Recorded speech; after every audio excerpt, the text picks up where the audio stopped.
This is about Stacy, and it's based on the Globe and Mail article, Forget the Condo, House Seller Should Rent. Now, Stacy's 60 years old, she's divorced, she earns $30,000 a year. She just sold her home, she plans to use the $340,000 to supplement her retirement income. And her question is, okay, what's the best way to invest that money? And I'm going to suggest that the best way is a way that maximizes government benefits, specifically the Guaranteed Income Supplement. So let's go ahead and let's take a look. Here we can see Stacy's net worth. It's depleting over time, and we've got a gap between here and age 90. And if we look at the income assets, we're going to see the same thing. Here's the gap, and how do we close that gap? And of course, one of the ways is to just invest more money in stocks and hope we make higher rates of return. But that's taking extra risk, and it's completely out of Stacy's control as to whether or not it will work or not. Let's take a look and open up her cash flow for a minute, and we'll drill down into this. And what we can see is in retirement, this is where her income is going to come from her investments. This is her CPP or Canada Pension Plan, her old age security, and the RRSP. We can see the CPP, it's about probably half the maximum, $5,520. So let's take a look at this government website. This is Service Canada, and we can come down and we can see here they have tables. So if somebody has an income of CPP of this amount and no other income, what income will they receive from the Guaranteed Income Supplement? And we look at the table and we can see we're right down around here.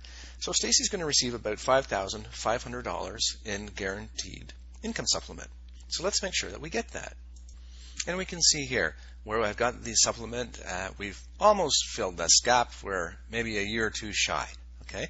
So the question is, okay, how do we invest to do that? Well, one of the ways I'm going to suggest that we don't do, which is fairly popular today that we hear about, is investing in dividend. Or what are they? Excellent companies that pay high dividends. So let's take a look at that. And when we invest in the dividend funds, we can see we have the gap here again. So in order to see why we have that gap, we need to actually drill down a little bit. So let's do that. And we can see here what she's spending each year. And we're going to go to income taxes. We'll drill down on the taxes. Go to 2020. And we can see here we're getting a taxable amount of dividends right here is about $20,000. And that gets added to the CPP when we do the calculation to get the Guaranteed Income Supplement. So total income is here. This is the amount that they use to calculate whether or not you qualify for the government benefits. And then, of course, we get the dividend tax credit, but that's not until after they've made the calculation for the Guaranteed Income Supplement.